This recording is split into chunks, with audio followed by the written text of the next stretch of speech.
UP विधानमंडल का 4 दिवसीय सत्र आज यानी मंगलवार से शुरू हो गया है। इस सत्र के पहले दिन नेता सदन मुख्यमंत्री योगी आदित्यनाथ ने भाजपा के दिवंगत नेता आशुतोष टंडन को श्रद्धांजलि दी है। इस मौके पर नेता प्रतिपक्ष अखिलेश यादव ने कहा है कि उनके निधन से हम सभी दुखी हैं।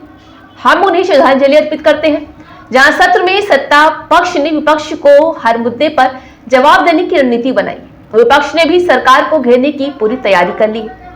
सत्र प्रारंभ होने से पहले लोक भवन में भाजपा विधानमंडल दल की बैठक भी हुई, जहां बैठक में मुख्यमंत्री योगी आदित्यनाथ ने सभी विधायकों को सदन में उपस्थित रहने और सकारात्मक चर्चा करने के निर्देश भी दिए। वहीं मुख्यमंत्री योगी आदित्यनाथ ने मीडिया को संबोधित करते हुए कहा है कि आज से विधानसभा का शीतकालीन सत्र शुरू हो रहा है। मैं सभी विपक्षी दलों से अपील करता हूं कि सदन की गरिमा बनाए रखें। सरकार जनता के हित से जुड़े मुद्दों पर चर्चा के लिए तैयार है, जहां सरकार विपक्ष के सभी सवालों का जवाब देने के लिए भी तैयार है। आइए डालते एक नजर। इस शीतकालीन सत्र है, इसमें अनुपूरक बजट के साथ ही विधायी कार्य जो लंबित हैं वह भी पूरे होंगे। उत्तर प्रदेश विधानमंडल ने अपनी कार्रवाई को सुचारू रूप से संचालित करने, गरिमापूर्ण तरीके से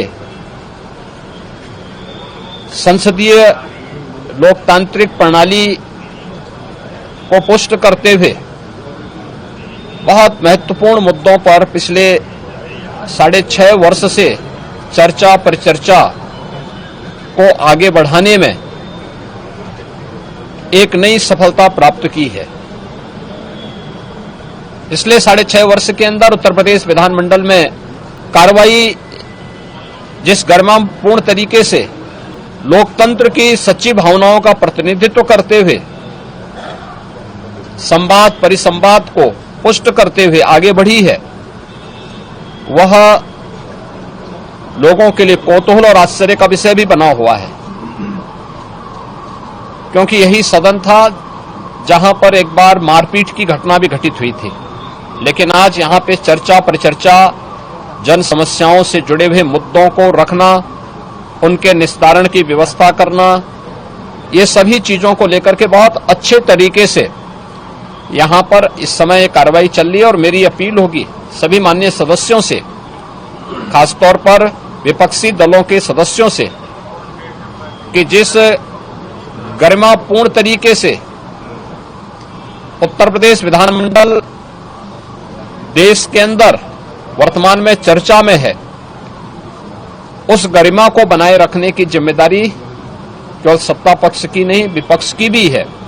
हम उस गरिमा को बनाए रखने में अपना योगदान दें और कोई भी मुद्दे हैं जनहित से जुड़े हुए, डेवलपमेंट से जुड़े हुए, लोक कल्याण से जुड़े हुए, उत्तर प्रदेश से जुड़े हुए, उन सभी मुद्दों पर सरकार चर्चा परिचर्चा को तैयार है।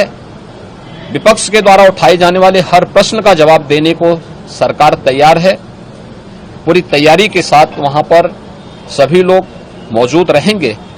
मैं इस अवसर पर विश्वास करूंगा कि हमारे विपक्षी दलों के माननीय सदस्य भी सदन की इस गरिमा को बनाए रखने में अपना योगदान देंगे और सदन की कार्रवाई को सुचारू रूप से संचालित करने, जनहित से जुड़े हुए मुद्दों को सदन में रखने और इस कार्यक्रम को, शीतकालीन सत्र को अच्छे ढंग से आगे बढ़ाने में अपना योगदान देंगे। सपा अध्यक्ष अखिलेश यादव ने सत्र के पहले दिन मीडिया को संबोधित करते हुए कहा है कि शीतकालीन सत्र की अवधि सिर्फ 4 दिनों के लिए रखी गई है। इसका कारण है कि सरकार विपक्ष के सवालों से बचना चाहती है, जब विपक्ष का सामना नहीं करना चाहती है, इसलिए सत्र की अवधि इतनी कम रखी गई है। मुझे खुशी इस बात की कि देश के बहुत सारे राजनीतिक दल जाति जनगणना के पक्ष में खुल करके सामने आए हैं और जाति जनगणना के बिना सामाजिक न्याय संभव नहीं है। सामाजिक न्याय के लिए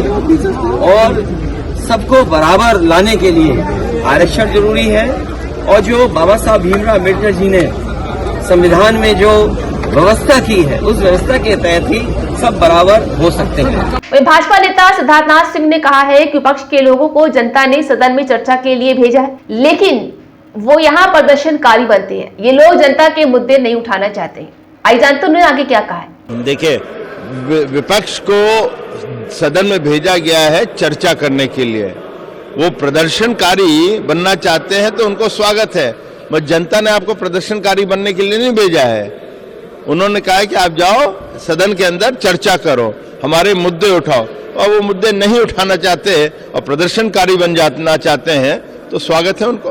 बता दें कि शीतकालीन सत्र की कार्यवाही विधानसभा की कार्य संचालन नियमावली 2023 के अनुसार संचालित होगी, जहां नई नियमावली के तहत विधायक सदन में मोबाइल, बैनर, झंडा और शस्त्र लेकर प्रवेश नहीं कर सकेंगे। सपा ने इस नियमावली का विरोध किया है, जब विधानसभा सदस्य सदन में प्रदेश में किसी भी जगह से वर्चुअली भी शामिल हो सकेंगे। सदस्य सदन में विधानसभा अध्यक्ष के आसन के पास भी नहीं जा सकेंगे। इतना ही नहीं, उच्च अधिकारी प्राप्त आचरण तक का आरोप नहीं लगा सकेंगे, जब तक कि उचित रूप से रखे गए मूल प्रस्ताव पर आधारित न हो। सदन में बोलते समय दशक दीर्घ में किसी अजनबी की ओर संकेत नहीं कर सकेंगे और न ही उसकी प्रशंसा कर सकेंगे।